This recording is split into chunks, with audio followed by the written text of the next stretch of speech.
Springfield's Talk 1041. Hello, everyone. Welcome, and a very good Monday morning to you all. Streaming live, KSGF.com.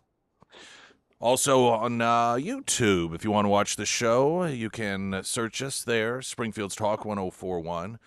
And while on location now as well, we did a decent, I think, first one on Friday. It started off a little rough. Started off, well, I'm sure people could see by the way you were.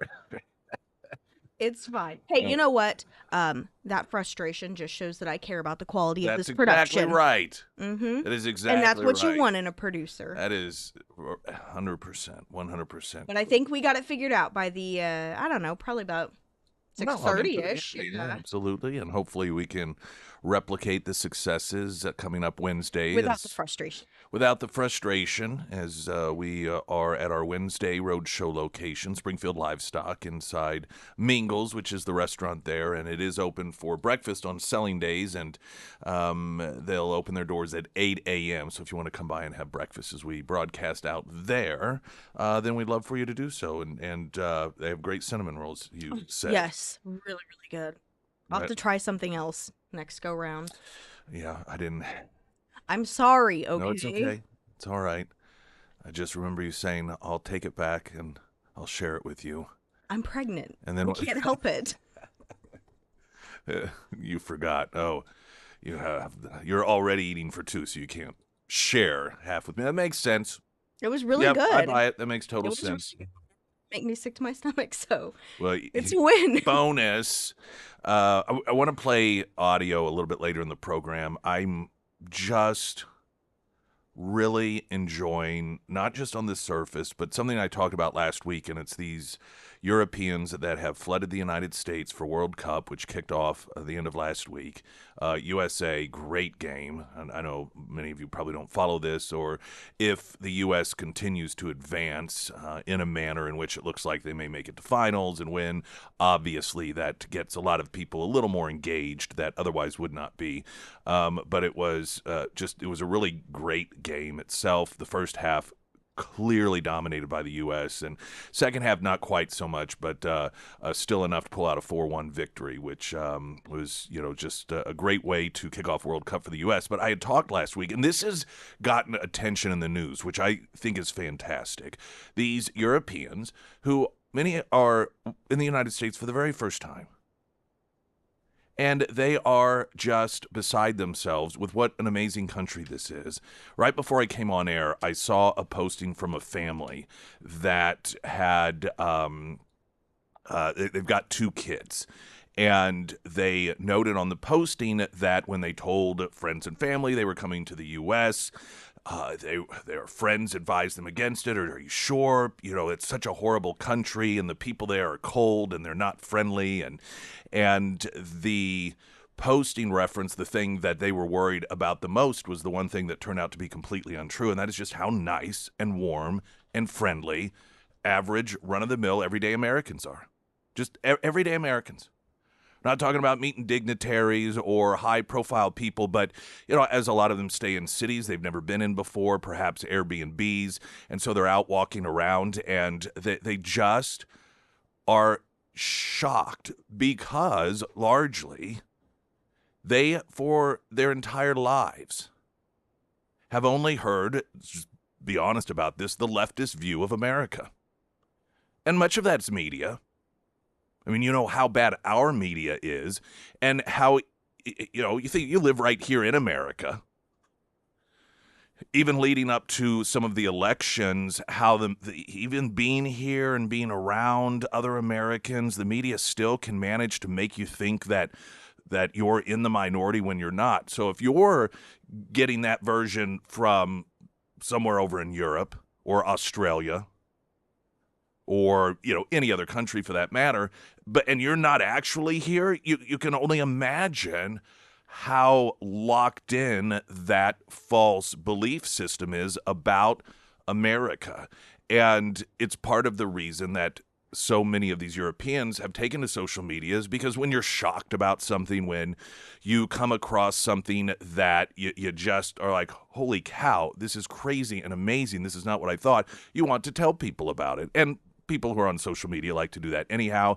And so there's just such an increase of this stuff happening. And it's a combination of the things that we have and the people. How everyday Americans are treating them.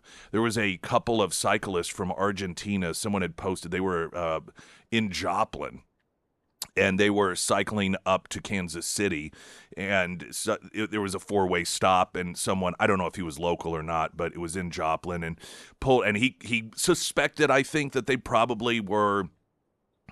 Well, they were foreigners just because of the way that they were dressed, and so he pulled up next to them and asked what they were doing. And the first guy, he's like, "Oh, talk to him," because he didn't speak very good English, and explained we're here for the World Cup, and they were cycling up to Kansas City as part of their crisscrossing the country, and just the vastness of the country. And I know I mentioned some of this, I believe it was on Wednesday when we were out at Springfield Livestock, but I did want to play some of the audio because with the World Cup kicking off, a lot of these Europeans are making it here for the first time. And really the best part, it's fun to watch them go into Buc-ee's. It's fun to watch them go into Walmart. It's fun to watch them go into Bass Pro.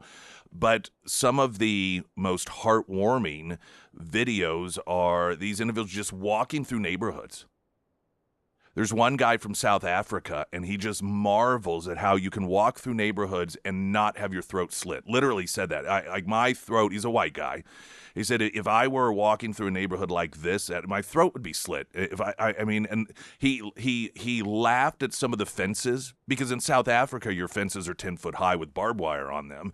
And he's passing by these 4 foot high decorative fences, and just how hysterical that is to him, that fences are for decoration so often in front of homes in the United States, as opposed to South Africa, where they are there to prevent people from murdering you and your family in your sleep. And it is not just, I believe, an awakening and a recognition of people who are foreigners, that everything that they've been told, primarily by the left and the media, about America and Americans is untrue. But it also, I think, for a lot of Americans who have, because of the media and the left, somehow been lulled into believing that, yeah, America's great and everything, but, Europe has all that as well, just different versions of it, when in fact, that's not the case. In fact, there was a report that came out about how Mississippi's economy, which is considered the smallest or, quote, poorest economy in the United States, exceeds the economy of England. These are countries that have become so stagnant without even realizing it. And we lose sight of how we know we're fortunate, but just what that translates to, the things that we have access to, the abilities that we have. And until somebody from the outside comes along and through their reaction opens your eyes to where it's like, yeah, no, it is not like this in the rest of the world. This truly, without question, is a unique nation. And it feels good to recognize that, to have others recognize it. And so later in the program, we will play some of that audio.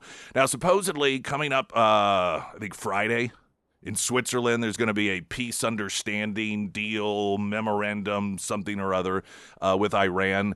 And like everything else with Iran, you got people jumping all over what this is supposed to be, what it's not supposed to be. Some of the outline has been presented, but the details of it will not, we're told, be presented until it's all done and said. And so, until that time, I'm not going to get into a tizzy over it because, again, we're relying on the media to provide us with information. And we know that the media has really one goal, and that is to downplay or destroy or criticize everything that Donald Trump does. And the idea that we are going to rely on them to honestly give some sort of assessment and provide information about what really is in that deal, I think is a little bit naive on our part. And so I don't know whether it's a good deal or not. We'll share with you what it is that's being said in this deal. And, as time goes on, of course, we'll learn more. We're going to get a traffic update in a moment. Right now, the latest weather, shall we? Sure. Weather lady. The first alert forecast from Ozarks First meteorologist Tom Schmidt, sponsored by St. Clair of the Ozarks Home Improvements. Today we'll see sunny skies with a high near 76. Tonight, mostly clear with a low around 57. For your Tuesday, mostly sunny with a high near 81. And taking a look at Wednesday, sunny skies with a high near 88.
Trump announces U.S. and Iran have reached peace deal.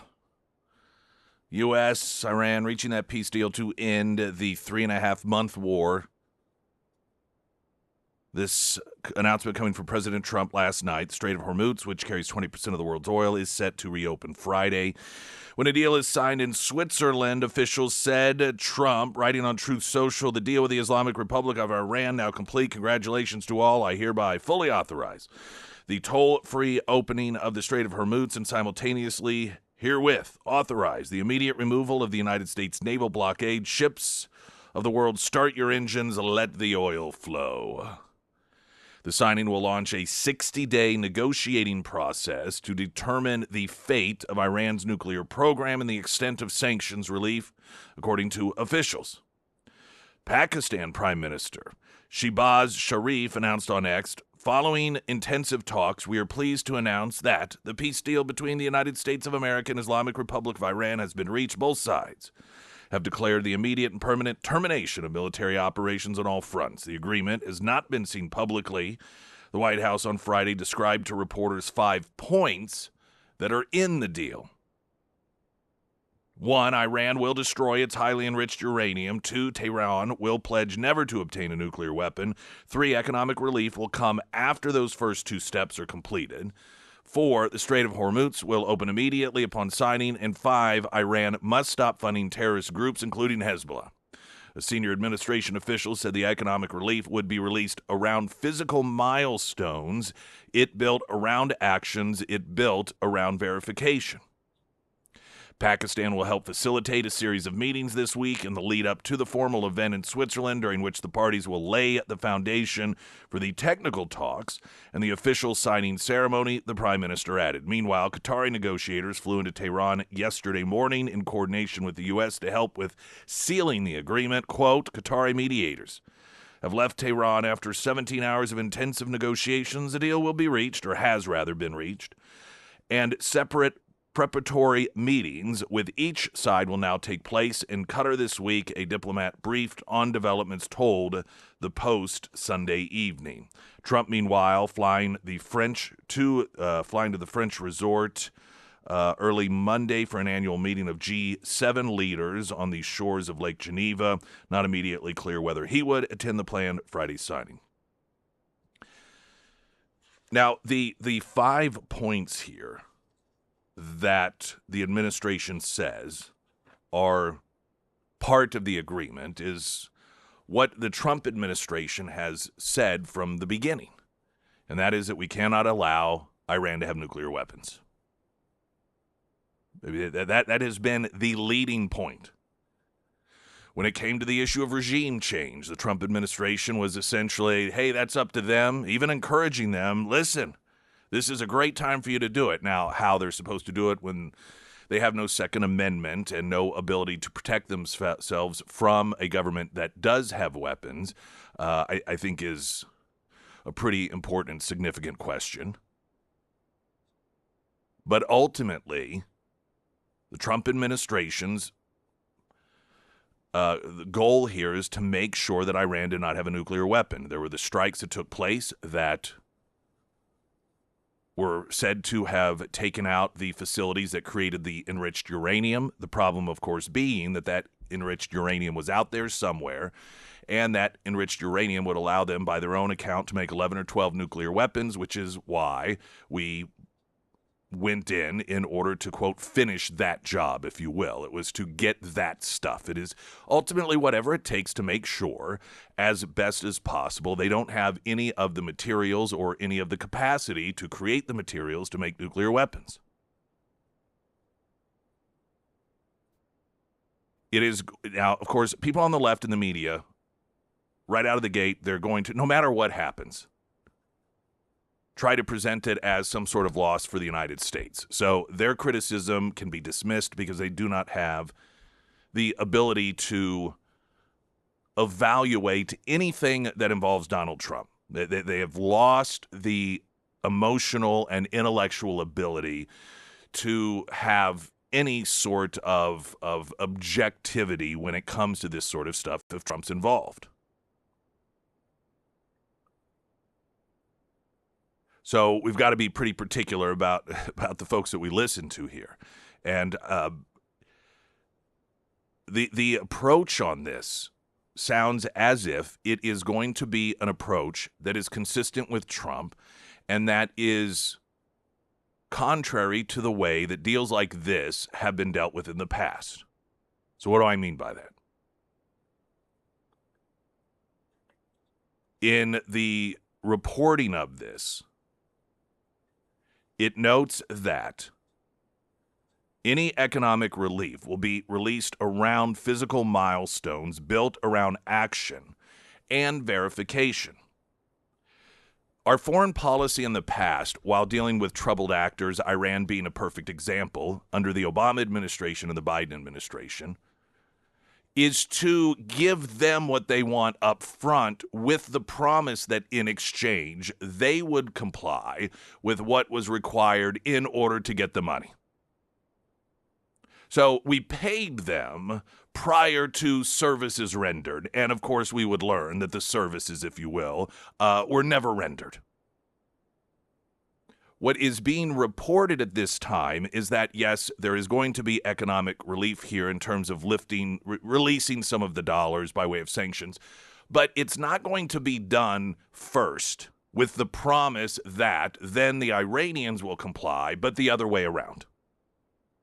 That those dollars will not be released unless Iran does the things first. Now, of course, we don't know what those things are. This is all part of what we're told is going to be announced in terms of the details after the signing of the agreement, which some of that still may be in the works.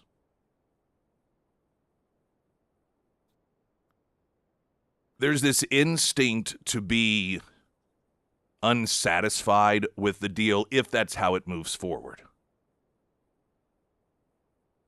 And I suspect part of that is because we are accustomed to, in terms of these situations with Trump, Venezuela being an example, and the Abraham Accords, these announcements, and then it's just a big, clean success. Like, oh, look, everybody's coming together. Everyone agrees that this is what is best. Everybody feels good about it. Now, again, you kick aside the left because no matter what Trump does, they are going to criticize it. But these deals that have been taking place during the first administration and the second administration with all these countries throughout the Middle East,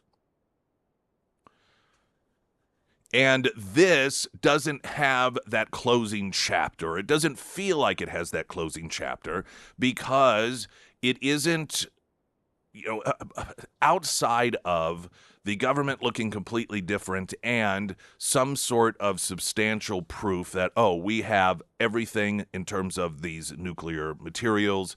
And so this is complete success. This is what we wanted. And there's no remnants of the prior regime left. Outside of something like that happening, I think it leaves a lot of people somewhat unsatisfied because it just feels like, well, this is just another deal with another terrorist country. And we've been through all of this before. We went through it with the Obama administration. We went through it with the Biden administration. Why would it work this time? And we don't know that it will. It is notable the approach, whether this works or not, is different, and that is, according to the reports, instead of giving them sanctions with the promise that they will change their ways, they only get the lifting of sanctions or relief of some of these sanctions after they comply, not before, but after. Now, what if they don't? This is what we'll find out, I suppose. So there are going to be a lot of people that try to fill in the lines, try to speculate what all of this means without actually knowing. Because any sort of official memo, agreement, whatever you want to call it, has probably not fully been developed and certainly hasn't been signed, if it even will come Friday in Switzerland. We know how these things go. And so I just don't think that we should put a tremendous amount of stock in solidifying or cementing ourselves into this is a failure or this is a success until we actually get to the point we have something to look at. That's my thought. Springfield's Talk 104.1. I'm Nick Reed.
Brookline Door Works. One of the hassles of having whether it's routine maintenance or something unexpected occurring with anything in your home. You hear this with cable and so many of these other outlets. It's the old cliche. Well, we'll be there between either 8 a.m. and noon or noon and 4, and just hope that you're there. If not, then we can reschedule a couple weeks from now. And in those massive windows are very frustrating, particularly if you're busy or you have a lot of work. One of the things that Brookline Doorworks does that I love it when a company does this is that they set up it, and there obviously is going to be a window because, of course, they're at a job before your job, and there are unforeseen circumstances can make the job go shorter, can make it go longer. So what they do is prior to them heading to your specific home or your business to do the work, you get a text, you get a picture of the service technician telling you you're on the way. And I know that's useful for me because I've been at home before, but need to run some errands in town. But even though it's just 10 minutes, I'm worried about missing the person. This is a sort of thing that allows you to continue to a degree on with your day without being anchored down for hour after hour after hour waiting for somebody to show up to do a 30-minute job. And it's just one of those details that Brookline Doorworks has implemented some time ago in order to make the experience better for you, because customer service, increasingly the smart people and the good people have realized, is a tremendous difference between companies oftentimes. And it's why, along with the product line themselves, with garage doors and the maintenance, residential or commercial, they want to enhance that with that customer service. BrooklineDoorworks.com for all of your garage needs. Also, under Nick's endorsements at KSGF.com.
Springfield's Talk 1041, the first alert forecast from Ozarks First meteorologist Tom Schmidt, sponsored by J&S Automotive.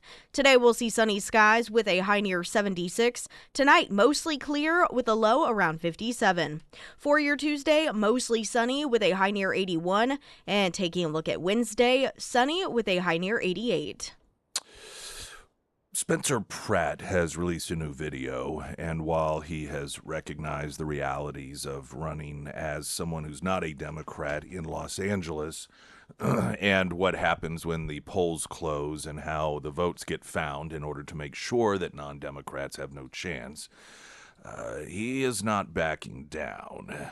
He has announced that, among other things, he has a recording that is going to result, once released, in one of the two candidates resigning in shame. Now, I'm sure that he does have some sort of recording, although I cannot imagine what it could possibly be that would result in Democrats demanding the resignation of either of these individuals. I mean, seriously. Whether it's Karen Bass or the Socialist Council member, what possibly could either of those individuals be caught saying on a recording that would result in Democrats saying, well, now that's just a step too far? Look at what they're running up in Maine. I mean, it's just unfathomable to me. Now, that being said, time will tell, and I'm sure at some point it will be released, and this following is the warning video, if you will, from Spencer Pratt, not just about I mean, it's mentioned in here, the releasing of that audio at some point, but just essentially letting the people of Los Angeles know that this fight is not over. Now that the campaign portion of my mission to save Los Angeles is coming to a close and I'm moving on to the next, more interesting phase, listen, I've spent a lot of time slaying everybody. I've ridiculed everyone on the roster, and I just want to say from the bottom of my heart, I'd like to take the chance to apologize to absolutely nobody. You can get rid of me that easily. I know a lot of dim-witted jerks thought I was in this for a grift, that I was going to roll up and leave town if I didn't get into City Hall. It's just not fair. Hey, morons, I didn't get in this for political power. I got in this to expose this corrupt machine, and nothing has changed. You enjoy your worthless meetings in City Hall. Nifty, you have all this information. You're running for mayor. Show what you're really about, or get the out of the race. I'm lighting you up every single day, and now I don't have to worry about offending CNN viewers. I don't have a campaign laws hamstringing me now. It's war.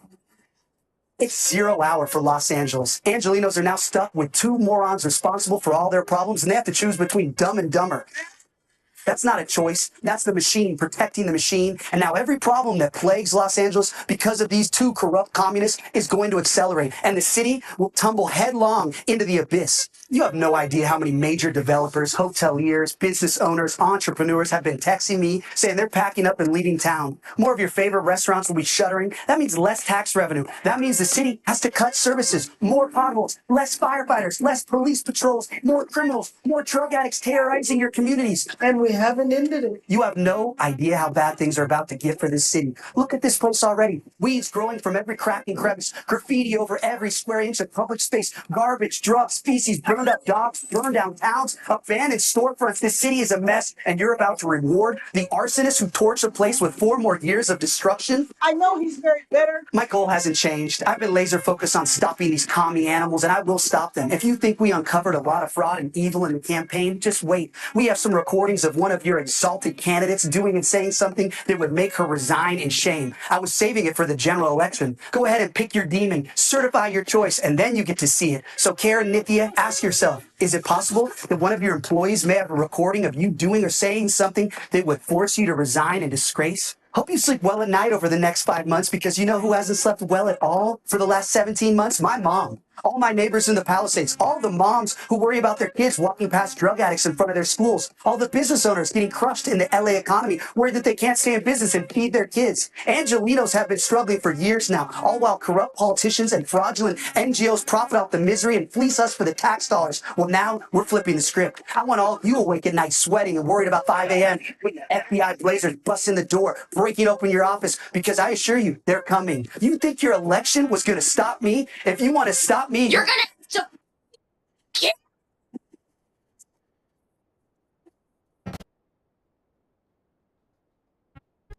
Okay. I love him.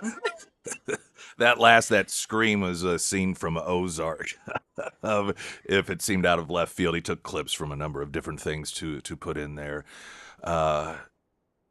Yeah, I mean, I am curious, genuinely, what his plan is. I don't think the entire theme is set around. He's talking about, he's not ending this thing essentially to try to save LA. I don't think it's all built upon whatever audio this is. Again, I just can't, or the recording, I just can't fathom anything. I would have to guess it's Karen Bass. He noted he was saving it for the general election, which suggests to me that it is Karen Bass audio, given that all of the polling showed that he and Karen Bass were the individuals that were going to make it, to the general election there, which, that also doesn't get noted so much whenever there's a discussion about the potential voter fraud here and how, all of a sudden after the vote stopped, everything started to go towards that third candidate, Rahman. And that is not what polls showed was going to happen. And I know polls are polls, but nonetheless, if this is some sort of recording that Karen Bass is implicated into it, even if it's something illegal, I don't know that it is going to make much of a difference. So where he goes from here, even subsequent to whenever the recording does get released, it is going to be interesting to see, because he does tend to not seem performative, while people on the left and anyone who hates anyone that's not a Democrat will argue, as they tried to, that, oh, well, he's just a performer. This is all. It's just very clear that there's something different here. And he's noted this. This isn't a fun thing to do if you are not a Democrat running for mayor of LA. There's not an upside to that, other than the stated goal itself, winning to make Los Angeles better. They tried to portray him, as he noted, as being some grifter that was just, out there really trying to somehow, personally benefit off running. What, running for mayor in Los Angeles in the middle of a corrupt system when you're not part of the corrupt system? Yeah, a lot of upside to that. Having to pay private security because of death threats to your family, to your kids, having to what upside is there? Other than, again, the stated goal of winning to make things better, which is the one thing that they tried to claim he wasn't doing. And I don't think at this point he's simply putting out videos for any reason other than he believes that it is a mode of transparency in order to keep people in the loop as to what he's doing, and that he isn't finished. And what that looks like is going to unveil itself as time goes on. By the way, Karen Bass's own brother is suing L.A. and because her own brother lost his home in these fires, and is part of a lawsuit along with other individuals suing everyone under the sun that had responsibility, or they believe had responsibility, in not just the fires, but the lack of preparedness, the MO, if you will, of how to deal with these sorts of emergencies, and how that failure led to a dozen people losing their lives, and to all of these homes being lost. And Karen Bass, obviously one of the more prominent ones within that chain of responsibility. And so the fact that her own brother is part of that lawsuit, it shows these people are so depraved, even when their own family members suffer. It doesn't matter to them. When there was this period of time in which the citizens of the Palisades were up in arms, and it was so clear that so much of this happened unnecessarily and occurred because of the lack of leadership. And there was this belief that this was really going to switch things around, and that surely now that these people have been impacted by the policies of the Democrat Party, surely they will wake up and say we can't do this any longer. And of course, you will have some human beings that do have that realization and internally check themselves and say, listen, I know I've been a Democrat my whole life, but this is ridiculous. At the same time, people underestimate how willing people are on the left for their own self-destruction and even their loved ones. They are willing to sacrifice in the name of power. And the fact that Karen Bass's own brother is a victim of this, and he's having to file a lawsuit in order to try and get some accountability, is just a demonstration of that. Her own family doesn't matter to her. Just keep on marching forward for that power grab. Springfield's Talk 104.1. I'm Nick Reed.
Tulsi Gabbard released a trove of declassified records on her way out, detailing U.S. funding of more than 120 biological laboratories across more than 30 countries, arguing the documents validate concerns that were previously dismissed as misinformation. Some of you may recall this, as I do. During the beginning of this entire Well, the latest round, the re-invasion of Ukraine by Putin. Now, of course, it began under the Obama administration. And Putin took the Crimean Peninsula, which is the southern part of Ukraine. And then Trump got in there, invasion stopped. Then when Biden got in there, the invasion began again, despite the fact that both Joe Biden and Kamala Harris said don't. It's pretty much the same thing that John Kerry, as Secretary of State, said during the Obama administration. I remember John Kerry publicly saying, somebody needs to let Putin know you can't just go in and take a country. Well, somebody needed to let John Kerry know, yes, you can, if no one stops you. And that's exactly what he did. I mean, these people are such jokes. During the second invasion from the Biden years, there was a lot of talk about some of these labs and these labs that were being discovered that had, bio usage. There was evidence or proof that these labs were being used and that there was perhaps a connection to the United States working on many of these deadly diseases. And anyone who talked about that was accused of spreading Russian disinformation. I remember this very vividly. That these are crackpot conspiracy theorists, that these labs, even if any sort of lab existed, it was from so far back, and that there isn't any sort of U.S. connection to this whatsoever, and this is, you are on the side of Putin. You are on the side of evil, as opposed to the great defender of democracy, that being Zelensky, and you need to keep your mouth shut because you are just spreading very dangerous disinformation. Well, apparently, like so many other things that Americans were told was disinformation, it turned out that this wasn't disinformation. The release comes years after Gabbard herself drew criticism for raising concerns about the U.S.-funded biolabs in Ukraine following Russia's 2022 invasion. Critics accused her of echoing Russian narratives, while supporters argued legitimate questions about the lab's activities and oversight were being unfairly dismissed. The newly released records include ODNI briefing slides detailing the scope of U.S. involvement in Ukraine's laboratory network. One document states that more than 40 laboratories in Ukraine received U.S. funding and housed collections of dangerous bacteria and viruses, some dating as far back as the Soviet era. The records also show Ukrainian scientists receive U.S.-funded training to work with hazardous pathogens and participated in a program focused on handling especially dangerous diseases. The documents list pathogens studied or stored within the laboratory network, including anthrax, tuberculosis, the plague, Ebola, Marburg virus, MERS, and SARS. Additional records detail U.S. funding construction and upgrades at laboratories across Ukraine, including facilities in Kherson, Odessa, and western Ukraine. The documents identify engineering firm Black & Veatch as a major contractor and show U.S. taxpayers spent roughly $1.7 million to $3.5 million on individual laboratory projects. One declassified assessment focuses on a veterinarian research laboratory in Kharkiv that received Pentagon funding through the Defense Department's Biological Threat Reduction Program. According to that assessment, the facility housed hundreds of samples of dangerous pathogens, including Brucella bacteria, which can cause a disease known as brucellosis. The document warned the lab could become a target of Russian propaganda efforts or be damaged, captured, or otherwise compromised during the war. Another ODN slide. Now, of course, the irony of that is that, in these declassified papers, that internally we were worried about, during the Russian invasion, Russia finding those things and saying, look at how bad Ukraine is. Look at how evil Ukraine is. They have these labs. They're working on these biological components that could wipe out the planet, and then that would be used as justification for what Putin was doing. Or at the very least, it would paint Ukraine not as some sort of otherwise completely benign country just defending democracy, but that they were doing a lot of nasty things too.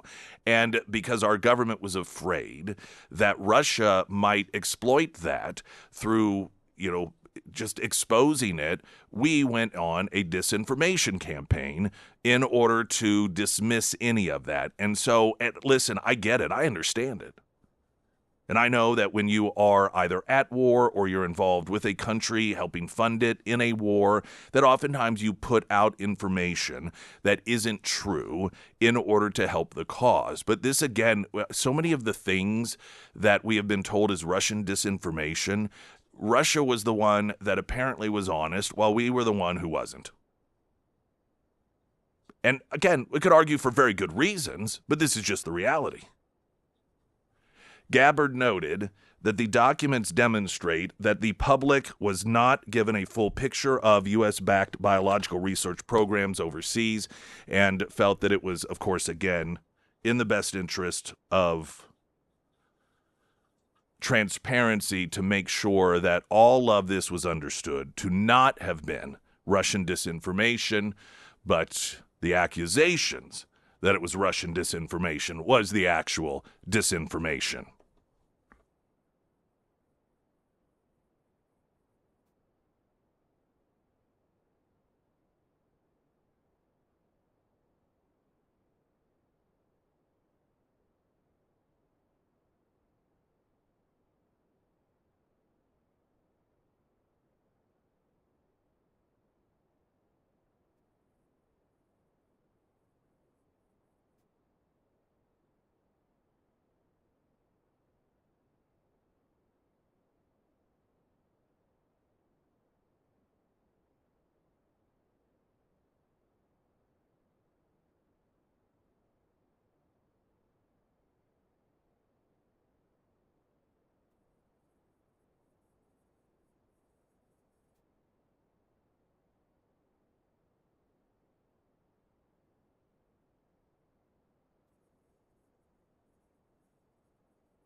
Hunter Hardscapes and Outdoor, all of your hardscaping needs, your landscaping needs, your water drainage needs. Again, I continue to mention that just because of these heavy bouts of rain that we continue to have here or there. And then, of course, lighting for your home, which can add tremendously to the aesthetics and overall safety. A lot of folks can do this. Some of this stuff is DIY stuff. Some of this stuff you'll find these, Renaissance guys, if you will, that do about 100 different things as handyman, and they can get by with doing this. But if you want a company that is 100% focused, this is the thing that they do at an absolute premium with premium product and premium skill, then you want Hunter Hardscapes and Outdoor. You can find them, hunterhardscapes.com. Also, Nick's endorsements at KSGF.com. News in 60 seconds.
Springfield's Talk 1041. Hey, everyone. Welcome. My name is Nick Reed. Think we ought to be able to connect up with Congressman Burleson here in just a few moments. There's a new revelation in the New York Post about Graham Plattner and how he once went online and mocked a teenager for failing to kill herself when she attempted to commit suicide. Maine Democrat Senate candidate Graham Plattner appeared to cruelly mock a teen's suicide attempt in a newly resurfaced Reddit post. The May 2012 Reddit thread begins with a photo of a teenage girl hanging out of an upper story window with a young man gripping her arm in an apparent attempt to save her. Screenshots of the post showed. The post caption read, "A girl at my old neighborhood tried to jump from a window because her cousin died the day before. These students saved her. I have hope." So this was a posting that was made in order to highlight a positive of humanity. Obviously not the suicide, but the fact that there were a number of students that were attempting to save her life, saying, I have hope, that this gives me hope. An account belonging to the Nazi tattoo-sporting Maine Senate candidate wasn't as sympathetic, posting, quote, "Someone clearly isn't trying hard enough." This was the comment made under the name P. Hustle, which was Plattner's screen name on the platform. And then it talks about some other postings dealing, that are misogynistic in nature. But now, are we going to see any of these organizations that publicly call out those who bully individuals?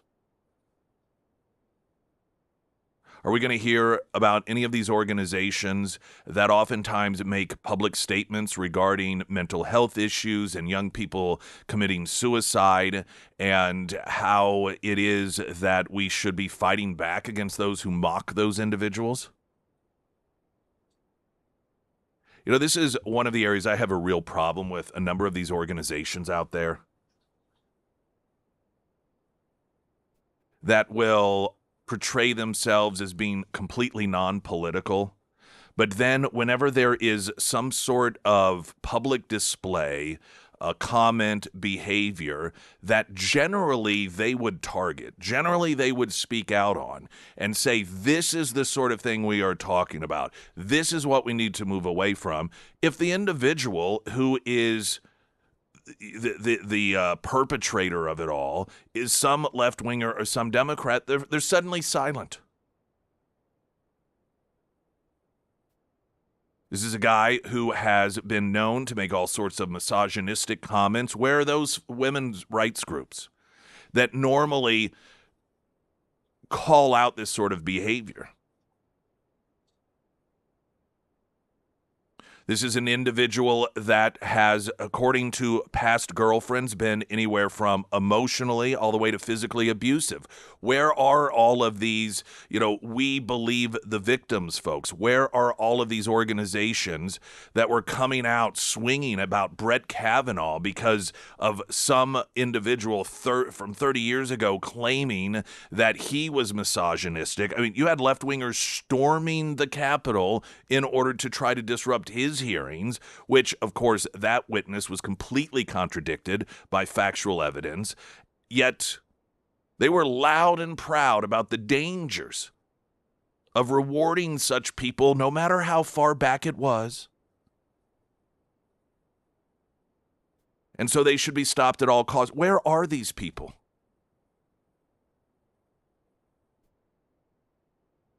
Where are those that are constantly going on about bullying and doing what we can in order to encourage particularly young people who may be grappling with self-harm and suicide to destigmatize it, to take it seriously at the same time, and to offer help instead of going online and mocking these individuals? Where are these people? Where are all of you? It's amazing how the cause suddenly seems to not be so important if it might get in the way of a Democrat getting their hold on power. I suspect that the media will gloss over this, though it will, of course, be brought up and noted by Republicans, and then we'll hear, well, Donald Trump's a bully, and all sorts of other excuse making. Or he was clearly joking, or it was a long time ago, a lot of which might be true. But those are excuses that generally don't get afforded to people, unless they're in a privileged class, of course, of which Graham Plattner clearly is. Weather in a moment. Right now, the latest news update.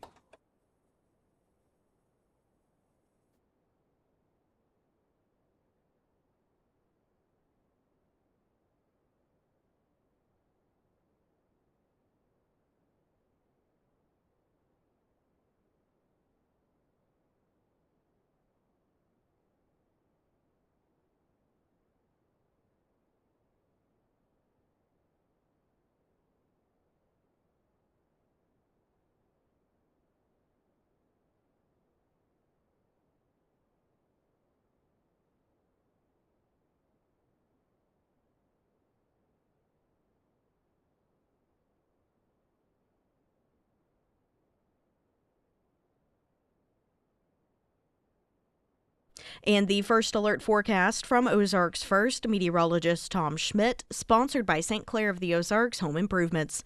Today we'll see sunny skies with a high near 76. Tonight, mostly clear with a low around 57. For your Tuesday, mostly sunny with a high near 81. And taking a look at Wednesday, sunny with a high near 88.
Congressman Burleson joining us. Hey, I don't think we've had a chance to, or if maybe we did, and I just didn't recall. Or anyhow, the softball game that you guys won, what, 12-1 or 11-1. Congratulations on that record amount of dollars being made. But what the heck was with Senator Schmidt? And that was Major League Baseball style play. Yeah, no, it is baseball, not softball, but yeah. Oh, it's baseball. Sorry. Which is remarkable that you have, people. I mean, Schmidt and I are some of the youngest members playing, and we're close to 50 playing baseball. Like, it's we get people injured all the time every year, but it's a tradition that goes back decades, and it's the first couple of years I did not play. Mm-hmm. I just wanted to figure out what does the job entail Right. of being a congressman. But the practices is the hard part. It's 5:30 in the morning in DC. Well, that's 4:30 our time. Right. But at the end of the day, what the real benefit is that I'm on the field every morning with guys that I don't really know otherwise. Like, most of the people that play baseball are people on the appropriations committees. They're on completely different committees. And so it gives me an opportunity to spend time and talk with them. It gives me time to talk with Senator Schmidt, because there's believe it or not, but we don't really get hardly any time at all to talk to senators.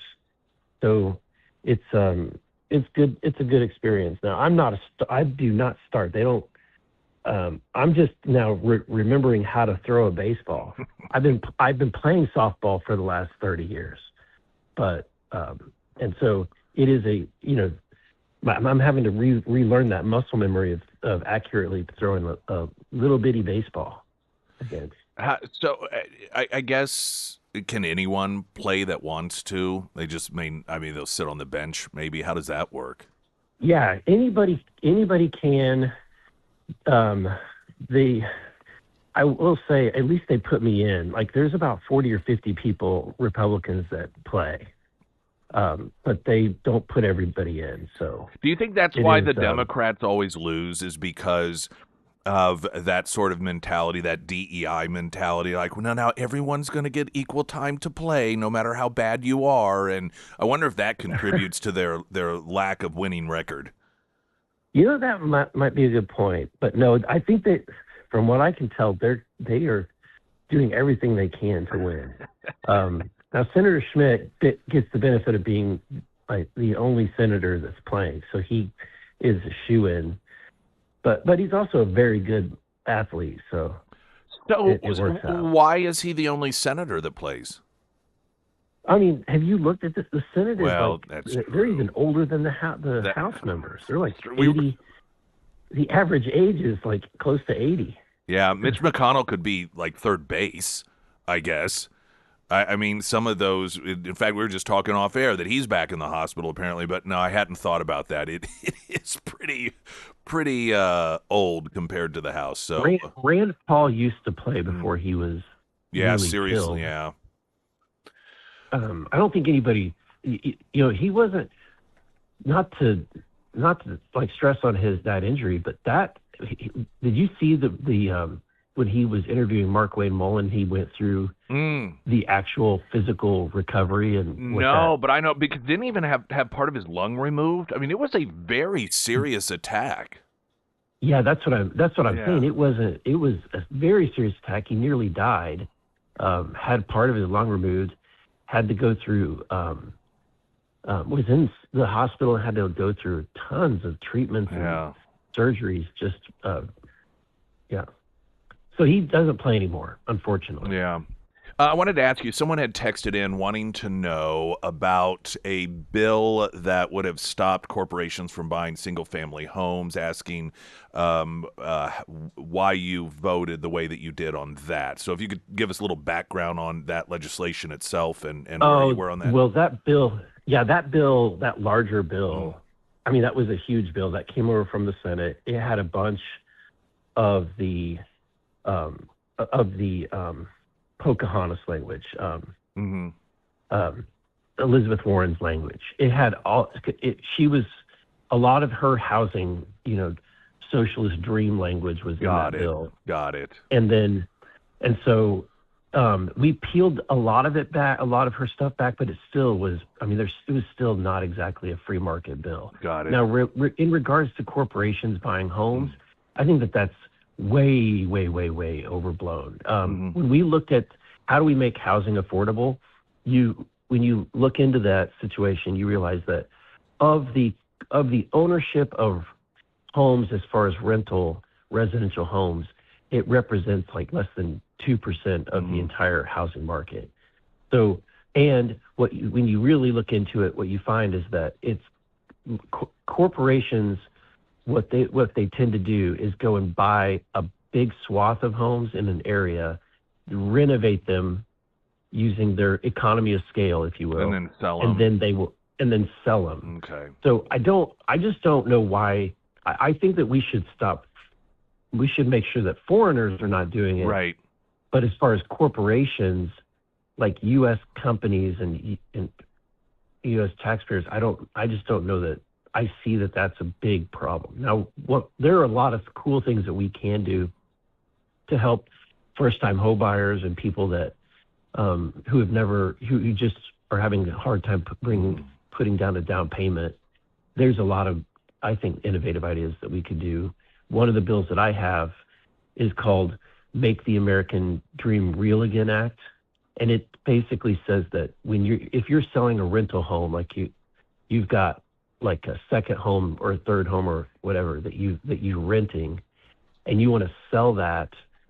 Normally people don't want to do that because you have to pay a capital gains tax. Yeah. But what it will allow you to do is take the money that you would normally pay to capital gains and provide it to the buyer who is a U.S. citizen, first time home buyer, as a down payment on the house. Okay. So you get to deduct that. You don't have to pay that in your capital gains tax. Right. We're talking with Congressman Burleson. If you had a chance to see the increasing number of videos on social media, Europeans, well, they're not all Europeans. There's other countries, I know from Australia as well, people who are in the United States for the very first time because they came here for World Cup purposes and are just blown away by how incredibly awesome the U.S. is, from the parks to the vastness to how nice people are. And they are going just to social media because everything that they've been told America is, they're finding out it is not. And especially the people. There was one posting I saw this morning, and I talked about this last week, and I'm going to play some of the audio later in the show because some of it's fun. Like these people going into Bass Pro or Walmart or Buc-ee's, and they're just like, oh my gosh, this is amazing. But one of the postings I saw was from a mom, and she and her husband and their two young boys were coming here, and she talked about how, all her European friends were like, are you sure America's a horrible place and people are cold there, they're not friendly? And she said that the thing she feared the most was the thing that turned out to be absolutely false. And it's just a constant theme you see with these Europeans. Well, again, and it's not just Europeans, but they seem to dominate when it comes to posting these videos. Oh, Nick, my YouTube channel is filled with this stuff, and I eat it up. I love watching British people come to the United States. I love watching these videos. There's a group. There's two guys called Jolly. I can't remember. Mm-hmm. And they do the food thing. Have this entire. They do, yes, on food, and they're watching them eat American food is hilarious. I mean, they just go over the top, and then they bring in these. They even bring American food back to London and give it to kids in a local prep school in London. And watching these kids eat American food and hearing their comments is hilarious, really hilarious. Well, part of what I like about it is it has opened my eyes to how little, comparatively speaking, variety there is in a lot of these other countries. It's weird to see people that come from the developed world come here and are in awe of, like, they're seeing things they've never seen before. Like, wait, you've never seen chocolate chip Pop-Tarts before? You're from England, But it is an eye-opener for those of us who don't spend a lot of time in other countries, that other developed countries just don't have the diversity of parks, the diversity of people, the diversity of cultures, the diversity of food products that are available, and that we really are so vastly more diverse than all these other countries are. And I think that we don't know that, or we don't really understand it. No, I mean, that's what American capitalism and right produces, right? And the ability, and also just property rights and the ability for business. So can you imagine, can you imagine Buc-ee's trying to build in England? There's no way. I watched the show Clarkson's Farm. It's one of my favorite shows. And it's Jeremy Clarkson, the guy that does Grand Tour. And what's great about Clarkson's Farm is he's a wealthy businessman or entertainer who buys a farm, tries to become a good farmer. It's watching him learn the process, which is fantastic. But seeing what the real struggles that farmers face when it comes to government and all of the overreach of government. Well, he tries to put in a farm store and then a local pub to serve his farm raised food, and to see the kind of regulations. You should watch it. Honestly, everybody should watch it just to see how bad regulations can be and how bad they are in England. There was the guy who made a posting. He was from France and he was in Texas. And I think his original posting was even the end of last year. So I don't know why I don't think it was World Cup related, but he was talking about how in one of his videos, he had mentioned that how much he loved Texas after visiting it, and that he was thinking about how he'd love to open up a bakery, because they didn't do croissants right in Texas like they did in France. And he was noting that, in France, if you even talk about opening a business, the government comes proactively knocking on your door.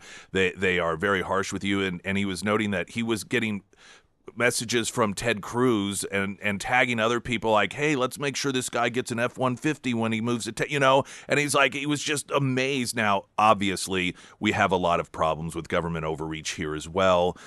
It isn't as easy as some from Europe may think that it is, but it is just, again, a demonstration of the difference between what it is that so many of these countries in Europe have to deal with. And it's one of the reasons there's a Gateway Pundit story, Mississippi richer than the UK, and they note that Mississippi, which is considered America's poorest state, according to the stats, they produce more food per person than the entire UK. And while Mississippians earn about the same on average as Britons, they live in homes that are twice the size, are more likely to own a car, a firearm, and a swimming pool. Now, firearms probably for different reasons, but again, when you look at Mississippi and what many people, and it's the quote poorest state we have, yet they exceed the economy of the entire UK. That is wild. It is wild. I gotta see that. Yeah, I'll send it to you. And I believe it. Oh, well, sure. I totally believe it. Well, and that's why when they come here, they're blown away walking into a grocery store. There's so much freedom that we have to continue to fight for it. It gives you kind of a little bit of confidence that we've been able to hold on to so much for 250 years, but I also see so much threat to it as well. Yeah, well, and there's a lot of just a lot to take from all of that. It isn't just a reminder how more advanced and diverse we are than so many of these other countries, but how quickly and easily it can go away, and how there are people, particularly in cities like Los Angeles and New York City, that are doing everything to make us more like the people. I mean, you don't see and like previous World Cups, and none of this stuff happened. You didn't have foreigners that were traveling to other countries to see previous World Cups going on and on about how amazing this country is that they're in. They're just blown away by it, by the people. That is uniquely American, and the fact that here in America, the people from Europe are coming here talking about how amazing it is, yet you have Americans in New York and Los Angeles, the other places, that are voting for people that want to make us more like those countries that they're coming from. And it's just Yeah, madness. exactly. Well, even just the simple things like being able to walk into any gas station or fast food place anywhere in the U.S. and knowing that you can get water for free and ice Yeah. that comes with it for free. I know. You can get that. You can. You don't have to pay to use the bathroom. That is. Yeah. I mean, I've seen that Yep. in a lot of these videos when these Europeans and other people are coming in the United States. They're just shocked that you can just get as much ice at a soda fountain as you want, or free refills. There was one video, and a guy, I don't know what country he was from, I think maybe Germany, and he was like, I can have, he said, but I only paid once. And they're like, no, that's fine. You get as many refills as you want. It was some soda. He was just blown away by that concept. But he said, but I only paid for one. Like, it's okay. It really is okay. Yeah, I love seeing it, and I think it's a great opportunity for people who have been misled about the average American and what it's like to be here, to actually get to see the reality of it, and for us to maybe get some insight into, golly gee whiz, what, they don't have this stuff over there, these other countries, they don't benefit like we Right. do. They don't have all these vast economic opportunities that we do. And it's just a chance for all of us to learn a little bit, something about ourselves and others. So I enjoy it, that's for sure. I do too. I really do. Well, listen, as always, appreciate your time this morning, and look forward to It's a talking. beautiful day. It is, It's isn't a it beautiful nice? day here. Yeah. I hope to be able to get out and enjoy it. Yep. Well, you should do so. I encourage you. All right. All right. I'll talk to you later. too. Yeah, thank to you, you sir. Congressman Burleson, everyone. Springfield's Talk 1041. I'm Nick Reed.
Springfield's Talk 1041, the First Alert forecast from Ozarks First meteorologist Tom Schmidt, sponsored by J&S Automotive. Today we'll see sunny skies with a high near 76. Tonight, mostly clear with a low around 57.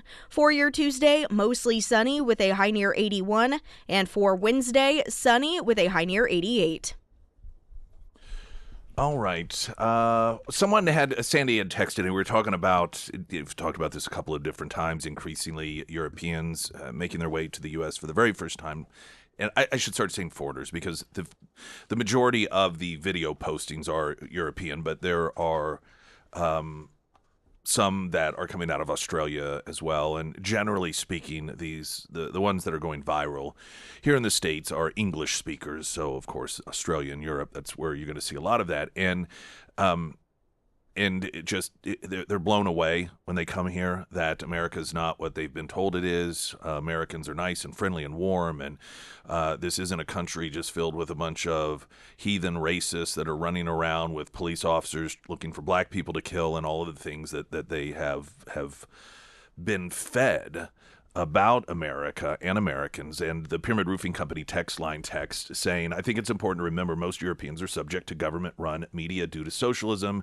They only hear negative messaging about the U.S. and President Trump. Therefore, they believe it because that's all they hear. Well, I mean, yeah, it is. Now, I would argue it isn't necessarily just because it's government-run media. We don't have government-run media in this country, and we're still shoveled that crap all the time. So some of it is just ideological, but that is what it is. It's, and I'd made the point earlier in the show that even here in America, I think a lot of Trump supporters, after Trump won the first time, were really shocked. Because if you listen to the media, there's no way Trump would ever win. And we live here in America. So we're around people who like Trump and so forth. And the last election, a lot of these companies that were really leading with the woke stuff, particularly when it came to LGBTQ plus whatever, after the election, they really pulled back on it because they too had been convinced in this bubble and by the media and the Democrats that the vast majority of Americans were into that stuff, were into transgender surgeries for kids, were into having all this stuff crammed down their throats. And again, they live here in America. So you can only imagine if you are from another country, not here in America, and you're constantly being fed this stuff about what a horrible country this is, and you're hearing it from elected Democrats. Some of the leading voices trashing this country have been leaders of the Democrat Party. Obama famously went around the world on the apology tour, apologizing to the rest of the world because the United States was so awful, because of all the sins that we've committed. And it just paints this picture of a dark people, and geographically speaking, this is what I find to be particularly ironic. The perception geographically is that you're going to run into real problems in this country in the South. Because that's where all the heathens are. That's where all those Neanderthals and the racist and the homophobes live. So, it's like going back in time, and those are the people you want to stay away from. But if you notice, so many of these videos are taken in the South. The videos of Europeans talking about how amazing Americans are, how friendly they are, how warm they are, a lot of them are from the South. There was a posting by one guy, and he was just going on about how, because of his postings, and he was somewhere in the South, I think in Georgia or Alabama, he couldn't believe it. Everyday Americans. We're sending him invites. Hey, if you come through my town, we'd love to take you to dinner. Have you ever been fishing on a lake? We'd love to take you out on a lake. We've got a boat. If you're able to make it through our town, and he's just flabbergasted. This is not the sort of thing that happens in other countries. we're going to get a traffic update, and then I'm just going to play some random bits of audio for you because, again, I find it enjoyable to listen to, and it gives a little bit of positivity, to the morning. I think it may just boil down to being as simple as that. It's just kind of feel-good stuff. Pyramid Roofing Company, text line 447-KSGF. I'm Nick Reed.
Sarah Myers, everyone. Thank you. Foreman Mechanical Heating and Air. I told you last week that I went over to my mom's house in the evening time, and we spent some time in the backyard, and I'm really, really glad that we went over there because just after a couple of minutes in the backyard, we could smell a propane leak. And so we located it, we turned off the propane, and my mom was like, can an HVAC company fix this? And I'm like, oh, I know someone who maybe can help us. So it was Thursday evening. I called Russell, used that 24/7 emergency service line that they have available. It was like 7 p.m. And by early afternoon Friday, the foreman team was over at her house, got that pipe replaced and everything fixed within an hour. It was super reasonable as well. So once again, another great job by the foreman team. Now, if it is time to have the foreman team out to your home, make sure that you reach out to Russell today. You can find all of the contact information for Foreman Mechanical under the Sarah's Endorsements tab at ksgf.com. I'm going to play some of the audio of these postings, foreigners here in the U.S. for the first time, just amazed at what it is that they're experiencing. And this is, I believe it's the campus, University of Arkansas, and he's just wandering around the campus. University of Arkansas, the home of the Razorbacks? This is like a real-life American Pie. Look what I'm seeing. What is this building? Is this a real-life frat house? What does HBO stand for? I thought that was a TV channel. Look at this place. Is that where the cool kids go? I wouldn't have been in there. This is so cool. Look at the size of these houses. Can anybody explain how the college system works? How does fraternity and what's the male one called? Or is the male one fraternity? Can't remember. People are just playing ball. Outside. This is stuff I've only ever seen in the movies. It's like Buckingham Palace. I can't believe this. It looks like a national park, but it's a college. Woo Pig Sue. What? This is like real life Harry Potter. Look at that. Honestly, done about 2,000 steps and we're still on campus. How big are these American colleges? Like the Woo Pig Sue? It was Suey, obviously. But this is a South African walking through, he may say, I don't think this is Atlanta. It is, I believe, somewhere in the South. Okay, I am just walking around randomly. No idea what's ahead of me, but I gotta show you these houses and these places. gosh. No 10-foot fences. No rabid people trying to burgle, rape, and murder the citizens in Washington. My goodness. Look, this is... Wow. Look at this. They really used to build beautiful buildings. Look at that. That would be a death trap in South Africa. Imagine walking through there in the middle of the day or the middle of night. I can also basically guarantee you'd have your throat slit in South Africa. Now, what's interesting about, I will say, some of these observations is when you hear them, you're thinking, well, boy, it's a good thing you're not in, Chicago on a Saturday night. And this is what a lot of Americans and even some foreigners, particularly from socialist countries, try to warn this country about, is that while we still overwhelmingly, because this is, in fact, you look at that map of the country, the red counties versus blue counties, and geographically, the areas that Democrats have complete and total control are relatively small. And so even while, let's say Missouri, for example, you will have the left running cities like Kansas City, St. Louis, and unfortunately Springfield is headed in this direction to some degree. It is becoming more dangerous. And it's because it's run by people that have the same mindset as the governments of these countries that these people are coming from, and so there is a bit of a warning in here, I would say, and it is at the same time, even we see the news reports, we see the Black Lives Matter riots, and all of this negative stuff, and it is easy to forget that the vast majority of the country is not that way. Now, the left wants to get us there.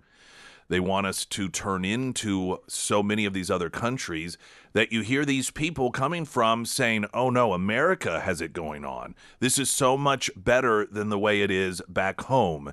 In this, example, South Africa is the country that poster was talking about being from, and the differences of just being able to walk through the streets wherever he was, as opposed to there's no way in South Africa you would be able to do that.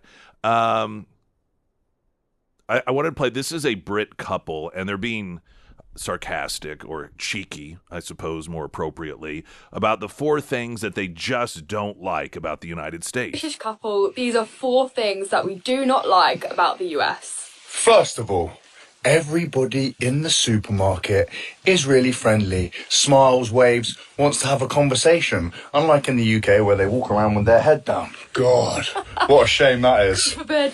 Reason number 2, the country is just way too big. There are 50 states. Endless numbers of national parks to visit. Endless places to go on adventures. God, what a shame that is as well. So tiring to do all that. God. Reason number 3, there are endless amounts of cuisines that you can get. And also, the portion sizes are huge. So, you have to take it back home for the next day. Oh, God. Reason number 4 is pride. How much pride Americans have. Too many American flags everywhere. Cowboys, rodeos. God, man. Huge American flags as well. I've never seen flags so big in my life, actually. It's actually crazy. They're like huge tents. Bigger than that. Some of the flags we saw were like bigger than houses. Where do you even get that from? Camping World. Yeah. Yeah.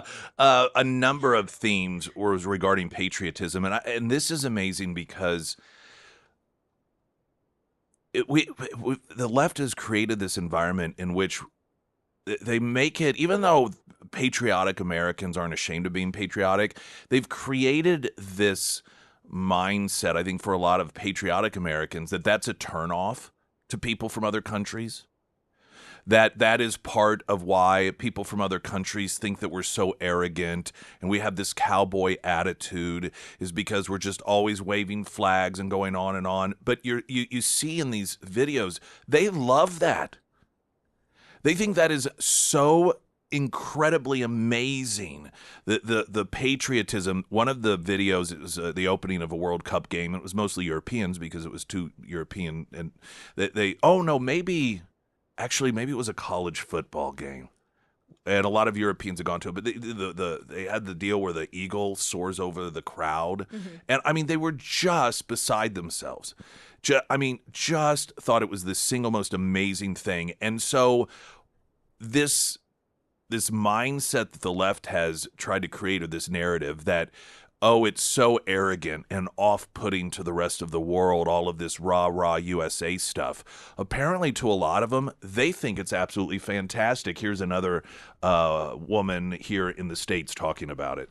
Here are the things I love about Americans. First of all, amount of patriotism. Flags everywhere, and I absolutely love it. Nobody on this planet can come even close to the amount of patriotism Americans have, especially American South. Another thing that really stands out is the amount of water Americans consume daily. Believe it or not. All right, and she starts talking about how, I guess, at least in her country, there's not drinking water is not so much of a priority as other drinks, and just people walking around with bottled water and water fountains everywhere, and how she talks about how she started to get into it and was actually feeling much better, which, contrary to the narrative that Americans as a culture are nothing but a bunch of unhealthy slogs who just drink giant sodas all the time. And of course that exists, but obviously this is the diversity thing I'm talking about.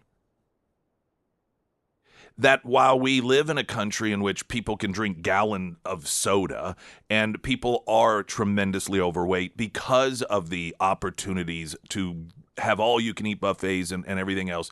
But that's not all we are. And here's someone from another country, the obsession with health and water that she sees here in the U.S. Going to get a traffic update. I want to also play audio of an Aussie in Bass Pro.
Playing audio, foreigners here in the U.S. for the first time, amazed at what a great country the U.S. of A. is. Here is Australian gal in Bass Pro. What the hell is this? This is crazy!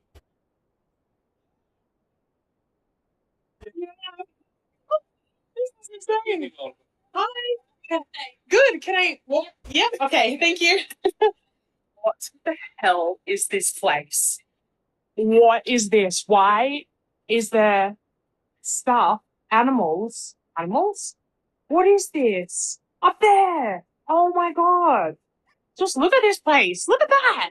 Look at all these hats. Someone else done this. There's so many. Yeah. There There's so many colors. What? I'm overstimulated. There's a cactus. Oh, it's not real. There's a cactus here. There's more hats. What's with the hat? You know, this is a hunting store, and fishing, but look how many rows and rows of fishing poles there are. Do they fish in this? Like, do they put this? Look, you could do the fishing line and fish in there. Oh, please don't tell me they fish in here. Look how cute. Look, you can even buy ATVs, quad bikes, in this elevator. I'm going into the hunting section for the first time. Oh, we've got safes. That's cool. We don't have few pews in Australia. Oh my god. What the hell? I just can't get over how the pew pews are here. Yeah, these are all the pew pew pellets. Why are there so many? No, I don't want to buy them. Thank you. I'm good. to at all being from Australia at all. This is blowing my mind that you can just buy this stuff. It goes on. The pew pew pellets. Pew pellets. She also went into a Walmart and just was like, she's from Australia. She's not from a third world country, and this is one of the points: is that we tend to think that all of these other developed countries have the same diversity and same options that we do, and they are severely limited compared to the U.S. And it's amazing to them as well. And she was going through looking at all the different Pop-Tarts that were there. You'd think she was from another planet. I mean, they have Pop-Tarts in Australia, but she's like, I've never even seen some of these Pop-Tarts before. There's a lot of Buc-ee's videos. People, they just can't believe you go to a petrol station and get lunch and beef jerky and all of the different soda options are just like, this is incredible. I've never seen anything like this. There are a couple of other bits I want to play coming up in the upcoming hour. We do have news in 60 seconds. The Pyramid Roofing Company text line 447 KSGF. I'm Nick Reed.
Springfield's Talk 1041. Welcome, everyone. My name is Nick Reed. If you want a great home loan experience, which just doesn't sound like a thing, right? It's dealing with money and signatures and initials and lots of back and forth emails and phone calls. Well, it shouldn't be that way, right? I mean, if you're talking about refinancing, it's probably because you are looking to put yourself in a better position. If you are getting a home loan, maybe into a better home or one that's more appropriate for you. And we've just oftentimes, because of lack of good communication, have turned it into a process that oftentimes is just excruciating. You can't wait for it to be over with. But with the Carrickers, and IWantAGreatHomeLoan.com, they've done everything they can to make the process as smooth as possible and just to give you that sense of knowing that they are there. The two leads of this team, Alex and Anthony Carricker, on the site IWantAGreatHomeLoan.com, have their names and their cell phone numbers, not their business number with an extension. You may have gotten those voicemails in the past. Oh, I'm so-and-so. I'm working on your loan, your case number, this. You can call me back at this number. My extension is 2564. I'll be in Monday through Friday, Eastern time, 8 to 5. You have the cell phone numbers of Alex and Anthony Carricker. You can call them on a weekend. You can call them in the evening. And, of course, it doesn't mean just like anyone else, just like you aren't necessarily able to answer at any given moment, but you're not going to have to wait till Monday at 8 in order to hear back. That's the level of service you get when it comes to refinancing, when it comes to home loans, when it comes to reverse mortgages. IWantAGreatHomeLoan.com, because you do. J.D. Vance is going on The View tomorrow. I know, I saw that. It's because he's going to talk about his new book. Oh, is that what it is? Mm-hmm. Yeah, he's a new book set to be released tomorrow. Usually, I think, what's the point? Why do this? But J.D. Vance can hold his own. Yeah, it'll be pretty fun to watch. Yeah. Now, if Marco Rubio were going on there, I'd be a little more excited maybe just because he's just so smooth. Not that J.D. Vance isn't. J.D. Vance does an incredible job, but it's just there's something about Marco Rubio. But either one of those individuals, just fantastic. And let me tell you why.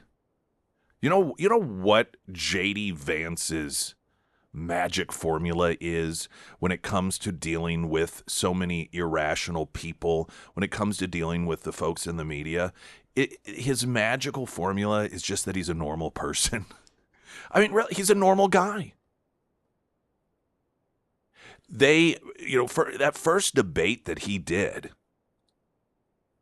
in which he did so well against Tim Walz, largely was a making of the media that had long characterized him as some sort of weird guy with a beard. Remember that whole thing?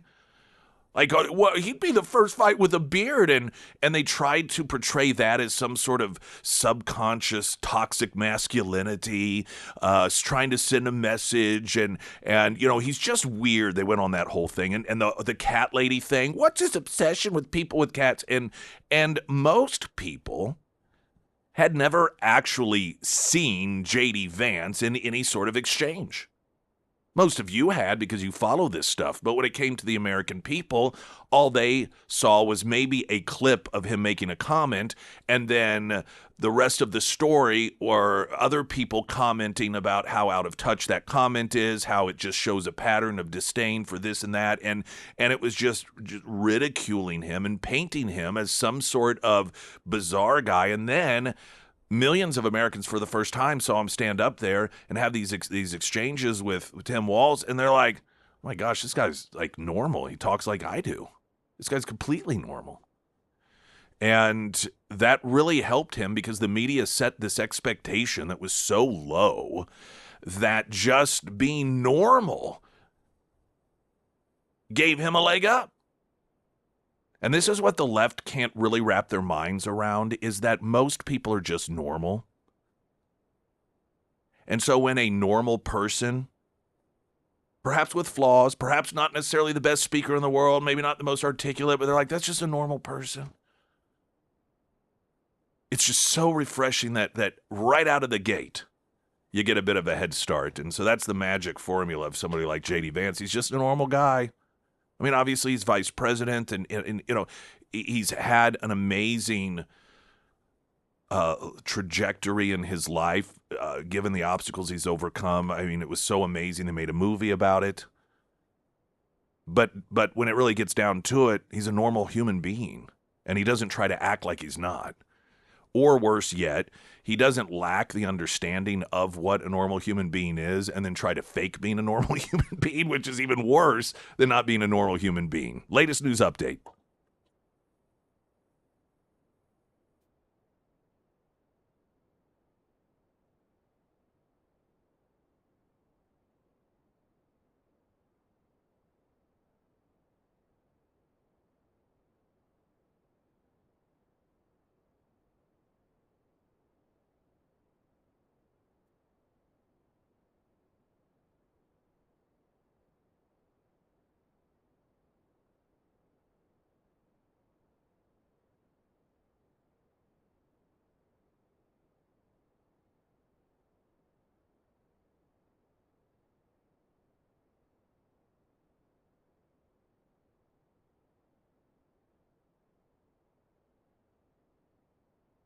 And the first alert forecast from Ozarks First meteorologist Tom Schmidt, sponsored by St. Clair of the Ozarks Home Improvements.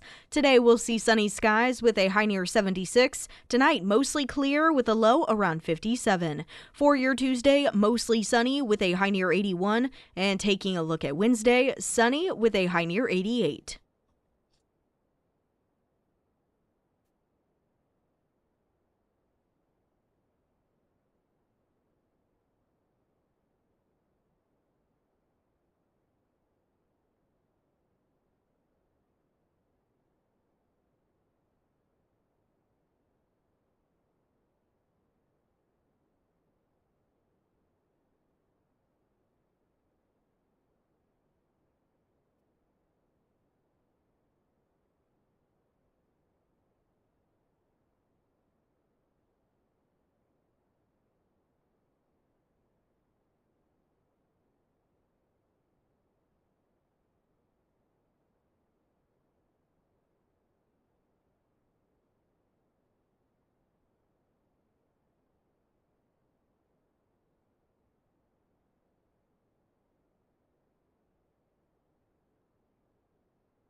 Sarah Myers, everyone. Thank you, the Pyramid Roofing Company. It's been a very active spring so far, and we've got more rain in the forecast for later this week. Now, if you have storm damage, or maybe you just want a roof checkup to give you a little peace of mind, make sure that you reach out to Josh and his team over at the Pyramid Roofing Company.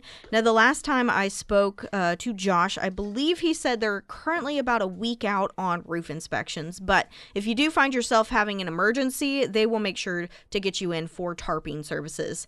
They will also make it a top priority to be out there for the adjuster meeting to make sure that everything gets covered. And I do also want to mention that they do residential and commercial roofing services as well. So if it is time to have the Pyramid team out to your home or to your business, reach out to Josh today. You can find all of the contact information for the Pyramid Roofing Company under the Sarah's Endorsements tab at ksgf.com.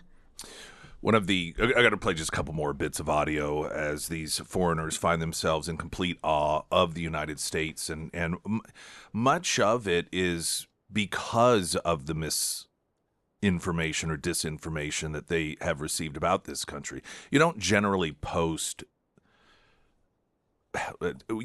People tend to post things when they're surprised. They see something amazing.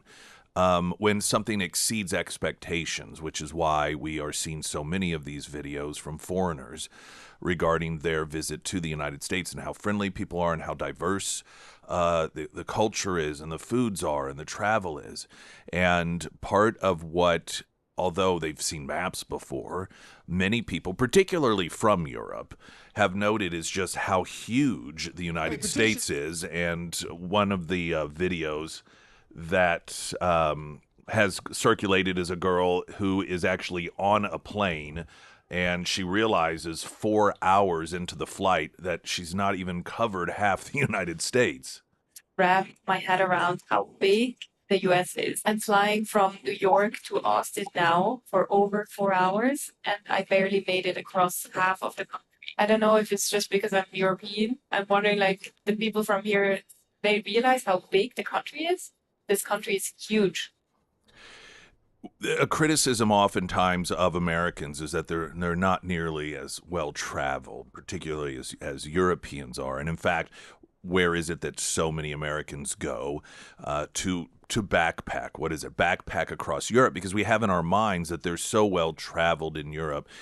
And what many Europeans, and I've heard this before from Europeans that have come to the States well before the World Cup, is that if you live in America, you don't have to travel to other countries in order to travel and to back, because the United States is so vast in size and in variety, geographically speaking, from oceans to deserts to forests to flatlands to mountains, that what we have here is as much, if not more, than what they have in Europe. I always found it interesting that again, self-criticism of the United States and how, well, in Europe, everyone speaks at least 2 languages. Well, one of them's usually English. And you would speak multiple languages, too, if every one of our states virtually had its own language. Because you're constantly, you think about the size of people that live in a country and how just within a couple of hours you're in a country in which people speak a completely different language. And if the United States had some states spoke some languages, but then the majority of them spoke a variety of languages, that would probably be necessary, but it isn't, or it hasn't been. This is another foreigner visiting one of our parks. America, we need to talk. We need to talk about how beautiful and amazing your national parks are. Today, we're in Zion, showing my brother around as he's visiting America. But I don't think people realize how big, large, wild, full of wildlife, full of animals that America is. There is nothing quite like American national parks and state parks. It's just incredible. Absolutely incredible. There really is. Like no other. I honestly think unless you live in America or unless you visit here, you can't really comprehend how nice these areas are. And the last bit of audio I want to play, and this is in Boston, I believe, and I believe that's where the World Cup game for Scotland was, in Boston, or a lot of them up in Boston. And there's a stereotype about, as well as the Irish, and they like to drink and have a very good time. There's no doubt about it. And this is a video of a bar in which the what do they call them? It's the something army that fans are referred to. What is it? Anyhow, there's a name for the Tartan Army. That's the name given to loyal supporters of Scotland's national soccer team, and they had essentially taken over a bar. And one of the fans took to a guitar, standing up on the bar, and this was the scene of these Scots taking over this American bar.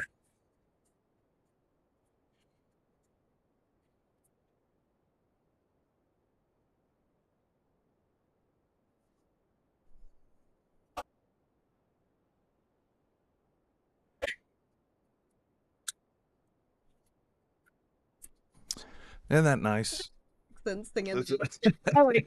Well, that happens sometimes at So I was just thinking about that. Overseas, whenever there are friendly the NFL goes over there and plays a game, a friendly, then that oftentimes is just an American song that so many people from foreign countries know, and they know the words even if they don't speak the language, and they just love it. I just think all this is great. This World Cup thing is 6 weeks long. And so, what I hope doesn't happen is something to sour the whole thing. And listen, as great as we are, there are some things that we can learn. Like, for example, also in Boston, there was a video being taken of a bunch of drunk Scotsmen that were out, in the streets, and law enforcement was out there just to keep an eye on things. And all of these hoodlums, if you will, from Scotland were surrounding a police officer, not to threaten or intimidate, but because they had tossed him a soccer ball, and he was kicking the ball around, doing sort of like I don't know the terminology for it, but you think about hacky sack, and he's like just trying to keep by himself the ball in the air, kicking it off the side of his foot, the top of his foot, off his knee, off his head, and he was just trying to sustain it as long as he could. And you had all of these drunk Scots around him. They were just, ecstatic and cheering this American cop on, and you just think, and then at the same time, you had Americans in New York that, as a way to, quote, celebrate, took bats to New York Police Department cruisers, lighting fires, buses were vandalized, trash cans set on fire. 10 New York Police Department officers were hurt, 4 were stabbed, 1 person was shot, 63 people arrested. And it's like, what is, and it happens in blue cities. I mean, this is where it occurs. It's in areas of the country in which criminals know that they can get by with anything. And what is the mayor's response? Oh, well, it was mostly peaceful, as usual, dismissing the violence, dismissing the acts of vandalism, acting like, oh, it's no big deal. Let's not worry about it. So what? A few people got stabbed. Somebody got shot. Most of the people didn't get stabbed. Most of the people didn't get shot. Most of the police officers didn't get injured. Fortunately, thus far, what we have seen from foreigners who have come to the U.S. have seen the best of us. At least what we're seeing posted. They've seen the average American that loves the country, that loves what the country stands for, that is friendly, that generally loves other people and being inviting and accommodating to people from other countries who are here as guests. While the left tries to convince the rest of the world that we hate people from other countries, that we're xenophobic, is it any wonder that so many of them have said they were warned about coming here because of, gosh, haven't you heard Donald Trump's America and how they hate immigrants, they hate foreigners, they hate anyone who's not like them. And then they find out, in fact, that's not the truth at all.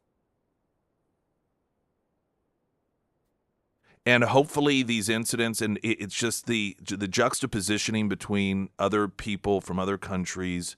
And yes, it is a Democrat-run city, so we expect it to happen. And just the behavior that is just so and this is the problem I have. It isn't so much that it happens, but that it just gets treated like, well, that's just the way it is. The expectations in New York City or in any Democrat-run city are so low that when you have millions of dollars worth of damage, you have police officers attacked, you have people stabbed, you have somebody shot, that's like, oh, well, no, that's not that bad. That's just the way it is here. That's embarrassing. Fortunately, not only can we do better, but the vast majority of America does. And if you want to know where we do better, just look at that county by county map. Red versus blue. And it's a pretty reliable indicator. Springfield's Talk 1041, I'm Nick Reed.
Springfield's Talk 1041, the first alert forecast from Ozarks First, meteorologist Tom Schmidt, sponsored by J&S Automotive.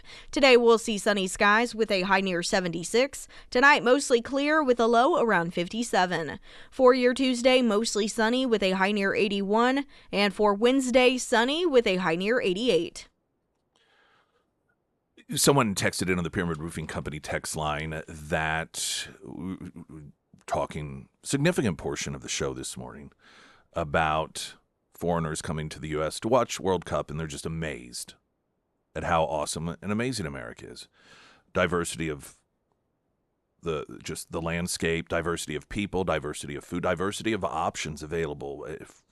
Just even going to a gas station when it comes to sodas. And one of the texts noted that, these are people that have these, for the vast majority of these individuals that come here, clearly the fact that they can afford to get themselves and sometimes families on an airplane and spend weeks over here and get tickets just to the game itself and lodging, that these are people that for the most part are well off. Not what would be considered the average foreigner or average European. And doesn't that make it all that much more amazing when you think about it? And that they're amazed at how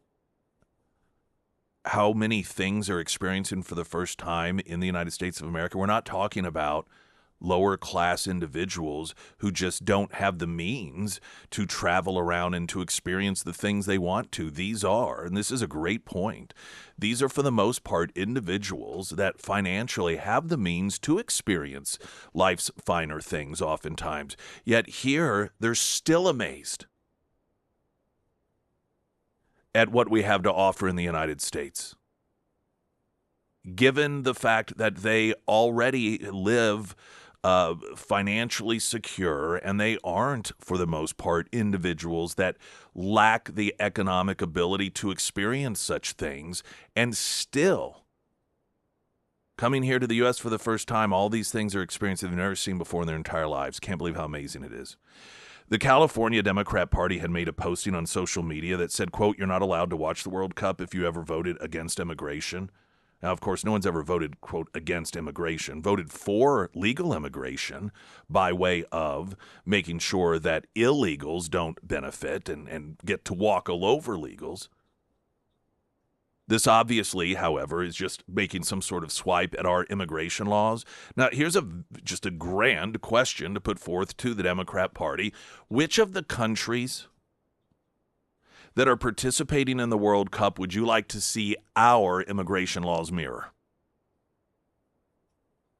If our immigration laws are so bad, and clearly you see all of these other nations as having some sort of perfect immigration system, which is why you're celebrating them and saying Americans shouldn't be able to watch people from these countries because they're so superior to us when it comes to immigration. Which of those countries would you support our immigration laws mirroring if they're so great? And I can tell you this, you're going to have a very, very, very difficult time finding a country whose immigration laws are somehow more lax than the United States.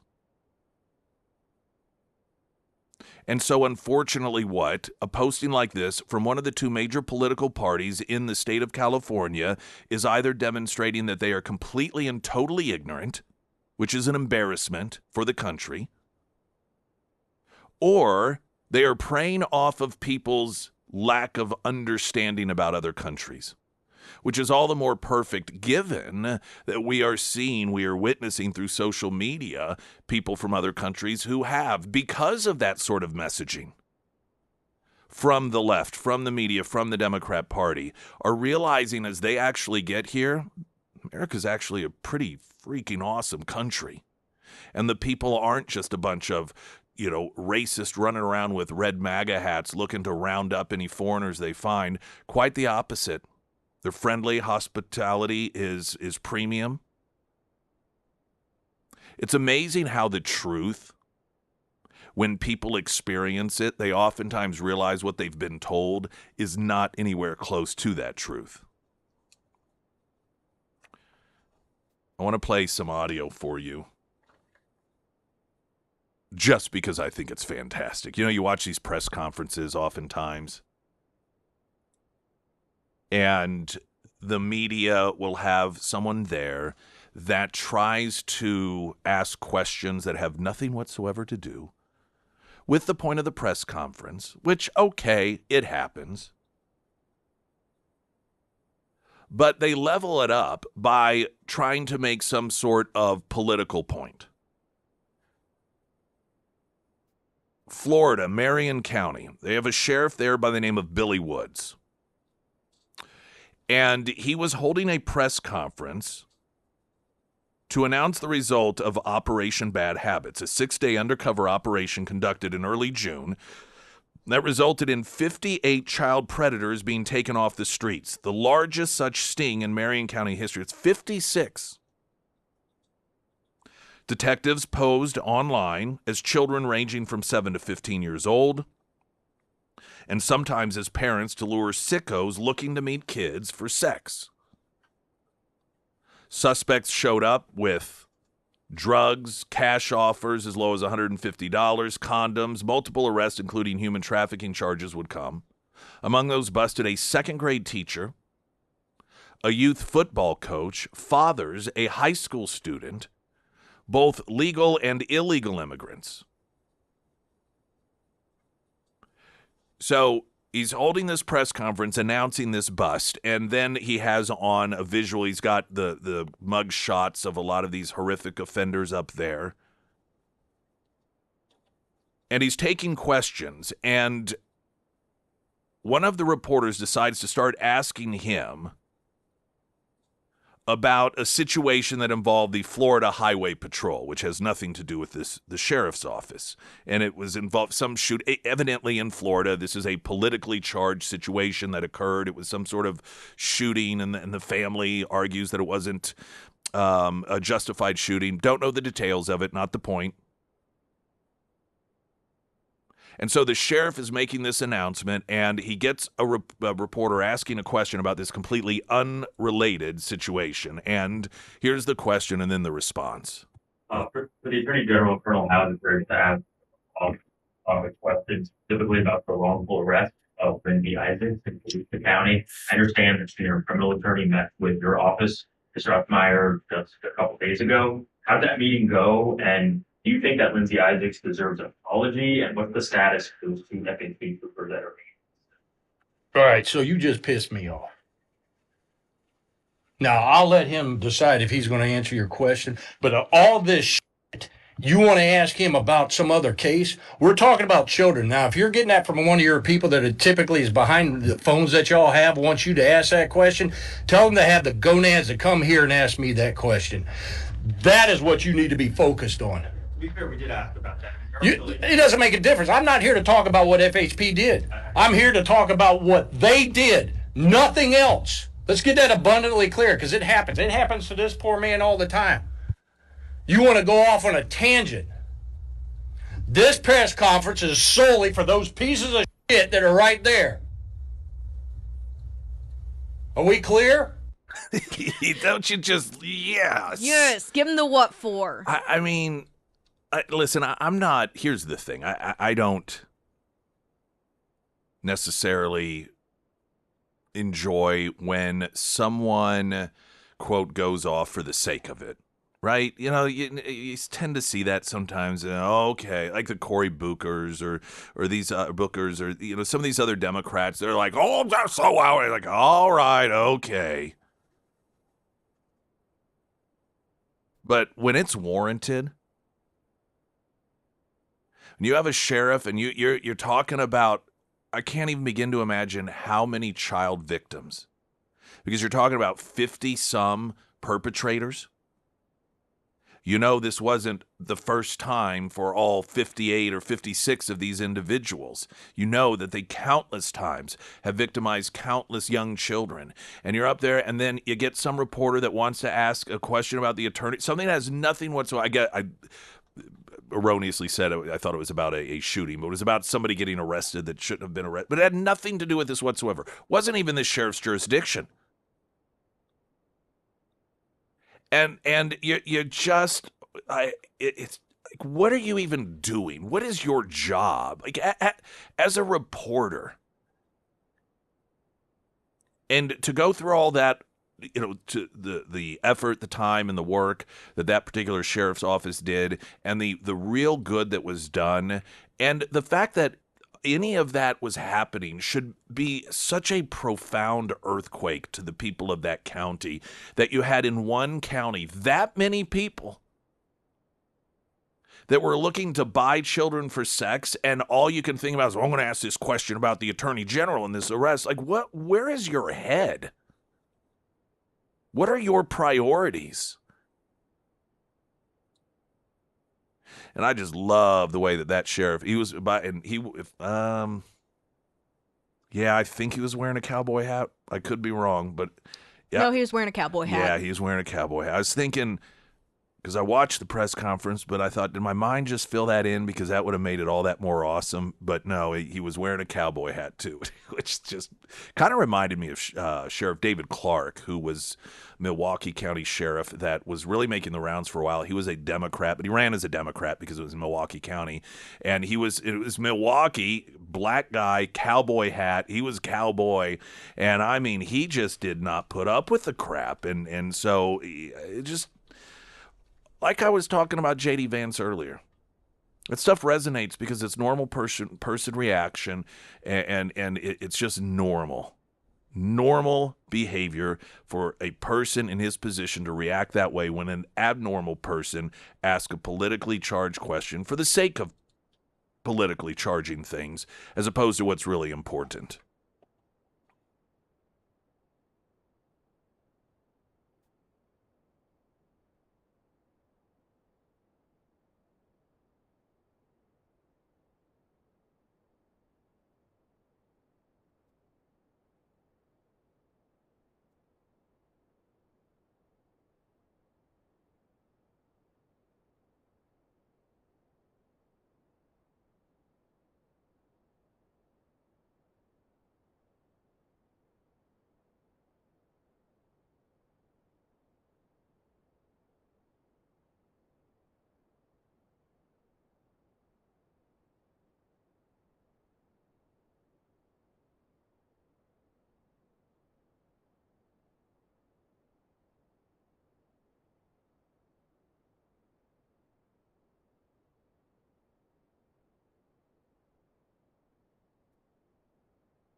Sarah Myers. Thank you. Springfield Livestock Marketing Center, Andy over there wanted me to pass some info over to you. They are really big sponsors of the upcoming Stockton Lake Rodeo. It will be held at the Zumwalt Expo Center June 19th and the 20th. Gates open at 4 and the fun starts at 8 p.m. So, hey, if you're looking for something fun to do this weekend, it sounds like it's going to be a blast up there at the Stockton Lake Rodeo. And also the Springfield Livestock Marketing Center. I do want to mention some of their upcoming sales because they have 3 of them coming up this week. Today at 10 a.m., Wednesday at 9 a.m., and on Saturday at 6 p.m. Now, for more information on those sales or to check out other upcoming sales, just visit their website, springfieldlivestock.com. And of course, you can find all of their contact information under the Sarah's Endorsements tab at ksgf.com. And we'll be doing the Wednesday Roadshow there on Wednesday inside Mingles, the restaurant in Springfield Livestock, and their doors open at 8 a.m. If you'd like to come by and have some delicious breakfast there, 8 a.m. Those doors open, but we'll be there broadcasting the entire morning show Wednesday. That is correct. Did you watch any of the UFC fight? No, I didn't. Nor did I. I've never really been engaged in that. I love the coverage of it because Trump Derangement Syndrome on full display.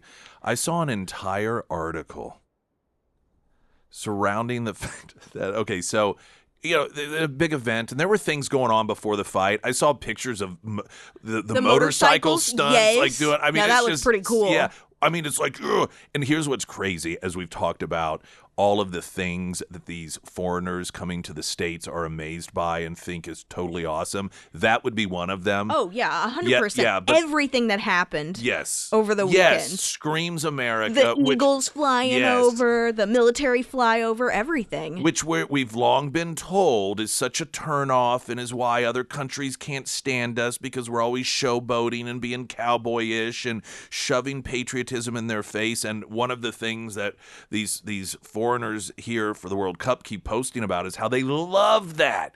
They think that is the most awesome thing. So that on the White House lawn and the motorcycles and everything. So in between different events while people are mingling around, they always have just music playing in the background or whatever.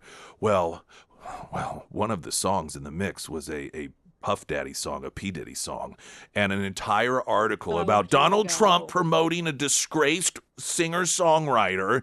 And I was like, these people are so obsessed with negativity. So obsessed. In fact, didn't Democrats host their own event at the same time? Did they? I'm pretty sure they did. I thought that I read they did. I'll have to look Was it up. it like the 250 years of things to bitch about? I mean, is that what it was? There's a new article or a new study that came out. New study just confirmed the left's worst kept secret, and that's that they're mentally deranged. Decades of research have shown that political conservatives report better mental health and greater happiness than their counterparts on the left. A new study published in the journal Political Behavior takes the finding a step further, finding that, quote, mental illness is emerging as its own political identity and is most heavily aligned with leftist political ideology and causes, and that it clusters heavily among younger far-left Americans. Columbia University's magazine noted back in 2023 that American adults who identify as politically liberal have long reported lower levels of happiness and psychological well-being than conservatives. However, researchers spent years scratching their heads over why. Scholars from the University of Florida in Toronto eventually took a crack at it, drawing on 4 separate studies. Their conclusion: conservatives tend to have greater personal agency, religiosity, moral clarity, a positive outlook, and stronger self-worth, which are traits consistently linked to resilience and mental health. In other words, having a sense of purpose and taking responsibility for your life is good for you. Professor Lauren Van de Hey of Utah State University conducted research that connects the mental health gap directly to political identity formation. Her findings were drawn from the 2022 Cooperative Election Study, a large nationally representative survey administered by YouGov. Quote, I further find that there is an emerging mental health political identity that is most pronounced among younger Gen Z and more liberal Americans. Roughly half of the study's participants who identified as having a mental illness said that identity was very important or somewhat important to make to them personally. Van de Hey also found that mental health identity operates differently in politics than physical disability or serious physical illness. Quote, I find that the political predicators and political consequences for the emerging mental health identity differ from those for physical disability and serious physical illness categorization and identification, saying the implication is clear: mental health struggles increasingly are worn as a badge of identity and can carry a huge political weight. So the victimhood is what she's talking about here. People on the left portray being a victim as a virtue. The study also found that conservatives are less likely than liberals to categorize anxiety and depression as mental health conditions and report seeking treatment at lower rates. Van der Hey attributes this to a personal responsibility ethos. They do not seek help when they think that they can resolve the issue on their own. The left will frame that as denial. Conservatives will frame it as actually handling your own problems. You can decide which sounds healthier. Van de Hey's study draws that connection explicitly, pointing to gender politics as a precedent for how subjective personal struggles can become a major political driver. Her conclusions don't sugarcoat what's coming either. Quote, these findings have far-reaching consequences for mental health advocacy and the role mental health identity will play in the political sphere, especially as Gen Z matures as a cohort. When emotional struggles become the foundation of your political organizing, the incentive structure flips. You don't get better outcomes. You get a movement with every reason to keep people anxious, dependent, and radicalized. And it's well, true. And the interesting thing about people that have these mental health conditions is this increased attempt to not treat it, but validate it.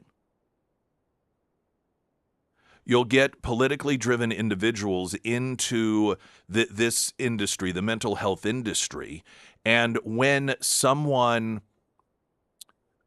they come into contact with someone that, let's say they have Trump derangement syndrome, and they think Trump's going to put people in concentration camps, and that, everything that's ever gone wrong is because of Donald Trump, and nothing Donald Trump does is ever good. Like the reflecting pool's a perfect example. I mean, you literally have, I think it was the Washington Post, wrote an entire article claiming that it's no different than it was before.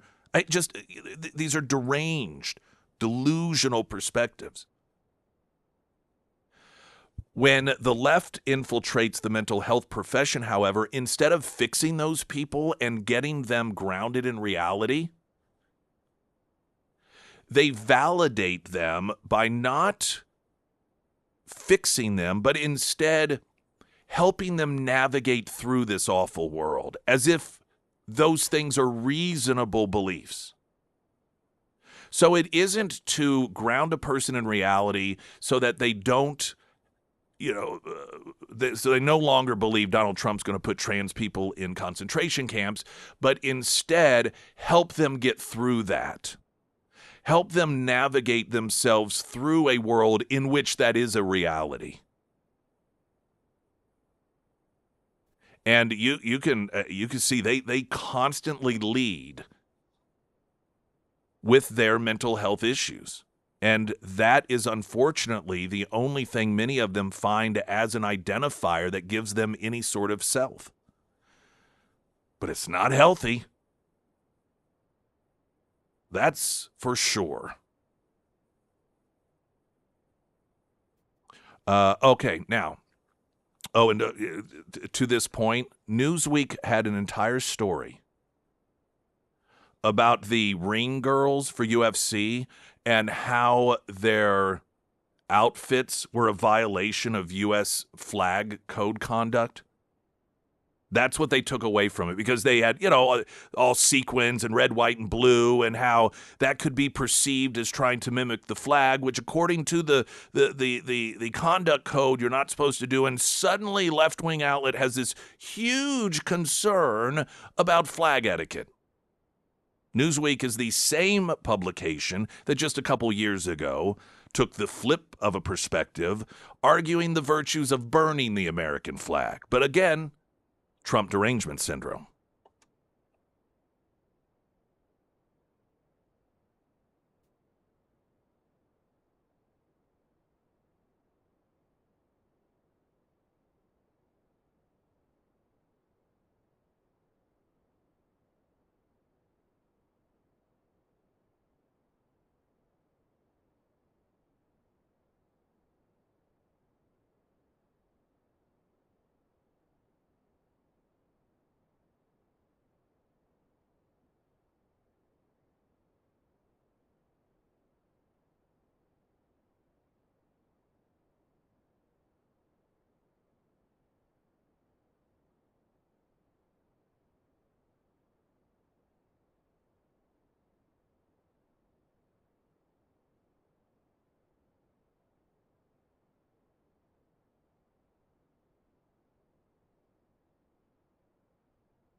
You'll like this. So, UFC fighter Josh Hokett won his match last night outside of the White House against Derek Lewis. And as usual, the victor is given the microphone to give thoughts to the viewers. And this was his final statement. The